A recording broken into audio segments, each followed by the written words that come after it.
좋아요, 구독. 말씀을 드리면 100bp 같은 경우에 제가 6월 달부터 말씀드렸죠. 그죠? 네.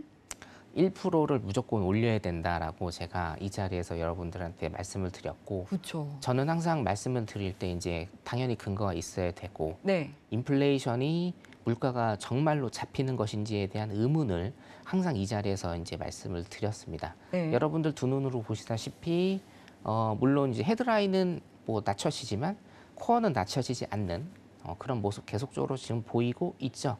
자, 오늘 큰 이슈는 네. 최종 기준금리가 4.5%가 될 것이냐 안 될 것이냐가 지금 큰 이슈가 되고 있는데, 네. 자료 잠깐만 좀 보도록 할게요. 자, 일단 금리 같은 경우에는 이제 목요일 새벽 3시에 금리를 올리게 되는데 0.75%를 올릴 가능성이 굉장히 크다라고 일단 시장은 예측을 하고 있고요. 자, 근데 여기에서 또 문제가 하나 발생을 하죠. 어떤 문제가요? 0.75% 금리를 올린다라는 게 어차피 다 오픈이 지금 되어 있지 않습니까? 오픈이 되어 있기 때문에 시장이 이것을 반영을 했느냐 안 했느냐가 굉장히 중요하다. 자, 금리를 올리는 이유는 시장을 조금 쿨다운 시키기 위해서 금리를 지금 계속 올리는 건데, 항상 요즘에 패턴이 이렇잖아요. 지금 근 1년 동안의 패턴입니다, 이게. 금리 인상에 대한 어떤 그런 이슈들이 시장에 선 반영이 돼 있기 때문에 진짜로 그 금리가 그렇게 결정이 났을 때 시장이 큰 충격을 받지 않는 모습들이 간간히 나왔습니다. 자, 이번에 시장이 굉장히 크게 하락을 한 이유는 뭡니까?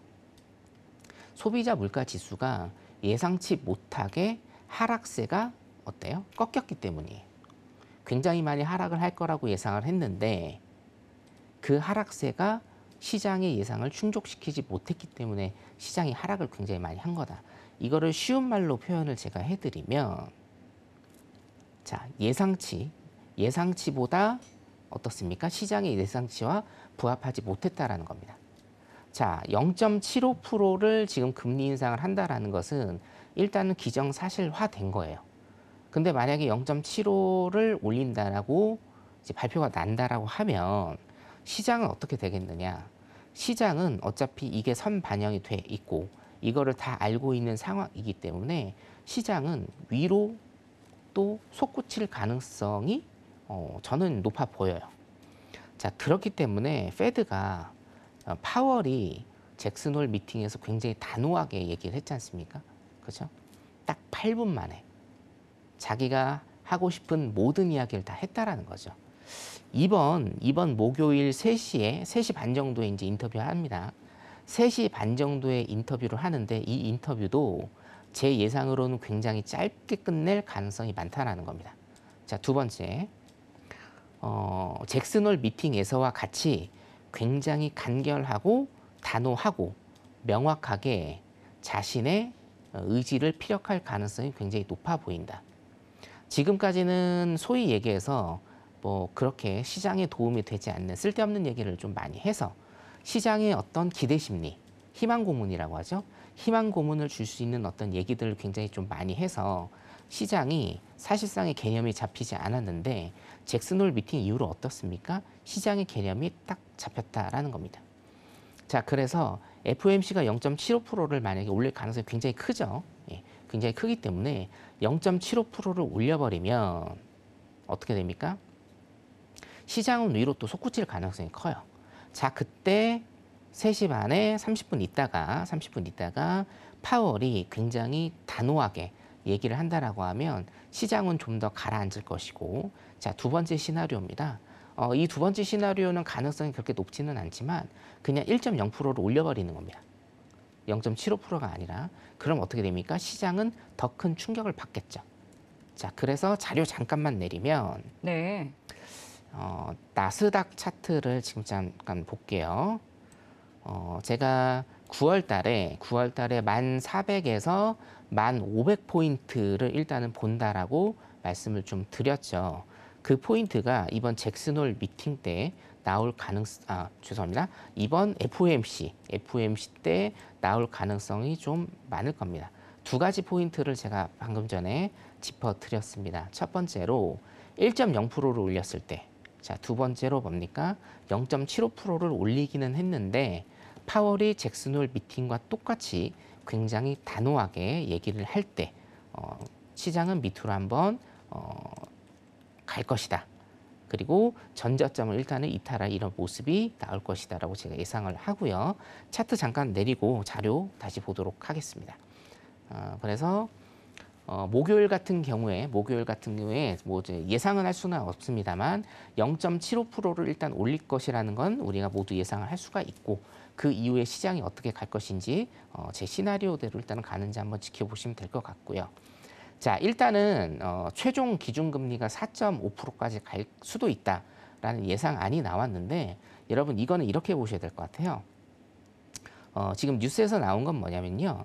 올해 4.5%까지 갈 것이다 라는 겁니다. 올해. 자, 그런데 꼭 올해가 아니더라도 저 같은 경우에는 올해 4.5%까지 가지 않을 가능성이 굉장히 크다라는 거고요. 두 번째는 뭐냐면 4.5%까지 가기는 갈 것이다. 언제? 올해가 아니라 내년 초에는 갈 것이다. 전 일단 이렇게 예상을 하고 있습니다. 그 근거에 대해서도 일단 제가 좀 말씀을 드릴게요. 네. 자, 여러분 이거 지금 제가 자료 갖고 나온 거 아마 처음 보실 건데요. 이게 뭐냐면 여러분 2004년부터 최근까지 통화량의 흐름이라고 일단은 보시면 됩니다. 여러분 통화량의 흐름. 그렇죠? 자, 통화량이 거의 이제 수평을 그리고 있다가 2009년도 뭐가 터졌죠? 리만 브러더스 사태가 터졌습니다. 이때 시장에 돈을 확 풀었습니다. 시장에 돈을 확 풀고 자 2008년에서 코로나 직전까지 완만하게 시장에 통화를 계속적으로 공급을 하고 있었어요. 자 2008년부터 13년 동안 굉장히 많은 돈을 뿌렸는데 실상 이 표를 보시면 리만 브러더스 사태 때 굉장히 조금 많이 뿌렸고요. 기울기가 원만하게 가면서 시장에 돈을 공급한 모습을 보실 수가 있을 겁니다. 자, 근데 문제는 바로 여기죠. 코로나입니다. 코로나 때 우리나라도 마찬가지지만 미국도 돈을 엄청나게 많이 푸는 거예요. 이거 보세요, 여러분. 어마어마하죠? 리만 브러더스 사태 때 이 정도 풀었는데요. 코로나 때 이 정도 풀었습니다. 그리고 코로나 때 급격하게 돈을 풀고 나서 그리고 뭡니까? 현재까지도 급격하게 돈을 풀고 있는데 자, 중요한 포인트가 일단은 여기가 나옵니다. 끝인데요. 끝입니다.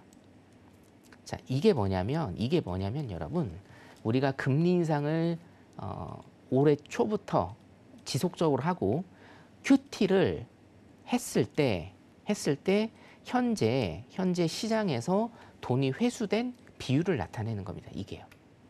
자, 여러분 보세요. 이 정도까지 뻗었는데요. 좀 잘못 그렸습니다. 자, 이 정도까지 뻗었는데 여러분 뭡니까? 겨우 이 정도 회수가 된 거예요. 아직 너무나 갈 길이 멉니다. 자, 요거 하나만 봐도 아시겠죠, 여러분? 요거 하나만 봐도 자, 돈이 어마어마하게 많이 풀렸는데 지금 회수가 된 거는요. 딱 여기입니다. 딱 여기. 아직도 돈이 회수가 되려면요. 많은 시간과 많은 고통의 시간이 필요하다라는 걸 역설적으로 보여주는 이런 자료라고 일단 볼 수가 있고 자, 두 번째로 제가 이제 노란톡방에 계신 분들은 제 자료를 많이 보실 겁니다. 아침마다. 굉장히 좀 중요한 자료들이 있어요.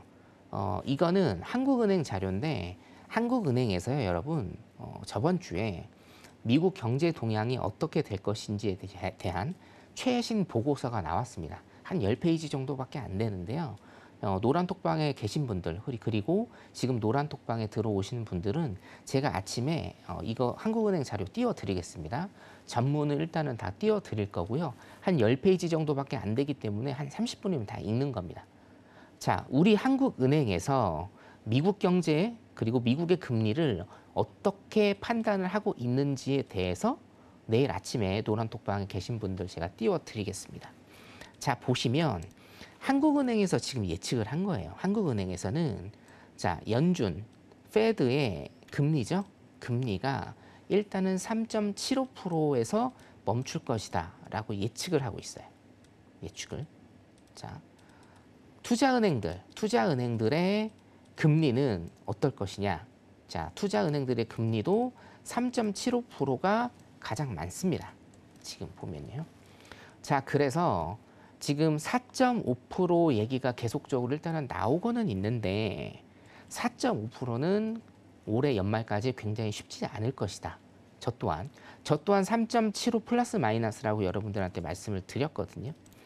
자, 물론 금리는 계속적으로 오를 것이고 내년 가면 4%를 넘어서 뭐 4.55까지 일단 오를 가능성이 있어 보입니다. 자, 그런데 올해 연말까지는 3.5 플러스 마이너스 최대한 4% 이내에서 일단은 결정날 가능성이 굉장히 많다라는 겁니다. 자, 이거는 제가 5월 달 정도에 여러분들한테 신세계 리턴 재산 2회 정도 방송을 해드린 내용이에요. 이 내용을 가지고 제가 3.75% 정도에서 플러스 마이너스 될 것이다 라고 여러분들한테 예측을 일단은 드린 자료인데 무슨 자료냐면 부채입니다, 여러분. 부채. 미국의 부채. 자, 미국의 부채가 지금 뭡니까? 급속도로 일단은 늘었습니다. 1950년입니다, 여러분. 조금 작은데 1950년부터 현재까지입니다. 부채가 굉장히 많이 늘었다. 자, 그런데 여러분, 국가도 부채를 지게 되면 어떻게 합니까? 채권을 활용해서 부채를 만들죠. 그래서 시장에 돈을 뿌리는 겁니다. 제가 어저께 주말 특강에도 여러분 시청자분들 중에서도 주말 특강 들으신 분들이 있을 건데 주말 특강에서도 제가 채권 교육 어저께 해드렸죠. 국채를 발행해서 정부는 국채를 발행해서 그것을 소위 얘기해서 빚을 돌려막기 하면서 나라 빚을 키운다라고 제가 말씀을 드렸습니다. 1950년대부터 미국도 굉장히 큰 국가 부채를 일단은 만들고 있어요. 자, 만들고 있는데 국가도 개인도 마찬가지고 국가도 마찬가지예요. 빚을 지면 이자를 냅니다. 미국 정부도 마찬가지입니다. 국채를 발행했기 때문에 이자를 줘야 돼요.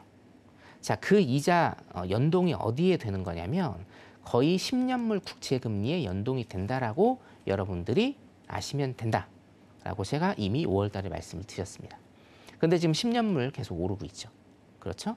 자, 이거는 단순하게 생각하시면 돼요. 미국이 부채가 굉장히 많은데 10년물 국채 금리가 오른다라는 건 내야 되는 이자 비용이 더 많이 된다라는 겁니다. 그래서 이거 여러분 제가 5월 달에 보여드렸습니다. 현재 미국의 부채 그리고 연 얼마를 내야 되느냐. 미국은 연으로요. 부채에 대한 이자만 700조 정도 냅니다. 여러분 700조. 이자만 700조를 내요. 이게 뭡니까? 제가 이게 말씀드린 게요. 10년물 국채 금리가 3.2였을 때 700조 제가 말씀드렸습니다. 근데 기준금리를 올림으로 인해서 2년물 국채 금리도 일단은 오를 것이고 10년물도 지금은 따라가는 현상을 보이고 있죠. 자, 국채 금리 이따가 제가 다시 설명드릴 겁니다. 그러면 3.2보다 지금 훨씬 더 높다. 결론적으로 뭡니까? 미국 정부가 이자 비용으로 내야 되는 돈이요. 더 많아진다는 거예요. 그래서 쉽게 건들지 못해요. 자, 한국과 똑같습니다, 여러분. 한국도 한국은행에서 기준금리를 팍팍 못 올리는 이유가 뭡니까? 가장 큰 이유 중에 하나는 가계부채 문제 때문이에요. 미국도 마찬가지입니다. 미국은 가계부채보다 국가부채가 더 크죠. 그렇기 때문에 미국도 기준금리를 계속적으로 올리고는 있지만 사실상의 속도 조절을 지금 하고 있을 가능성이 높다라는 겁니다. 그래서 3.75 정도의 아마 최종 금리가 맞춰질 것이다. 최대 4% 이하가 될 것이다라고 제가 이미 5월 달에 말씀을 드린 내용이에요. 이게 국가부채의 문제 그리고 국가부채를 감당할 이자의 문제 때문에. 자, 미국 국채 10년이 지금 3.4%고요. 2년물이 일단은 3.8%입니다. 아까 제가 말씀드린 게 3.2% 정도 됐죠. 3.2%였을 때 한 700조 정도 되고 지금 현재가 3.4% 정도 됩니다. 0.2%나 더 올랐습니다, 여러분. 그래서 1년에 내야 되는 국가부채의 이자가 미국이 굉장히 크다. 그렇기 때문에 연말까지는 3.75 최대 4% 안에서 일단은 기준금리가 결정될 가능성이 크다라고 일단 이렇게 제가 설명을 좀 드리고 싶고요.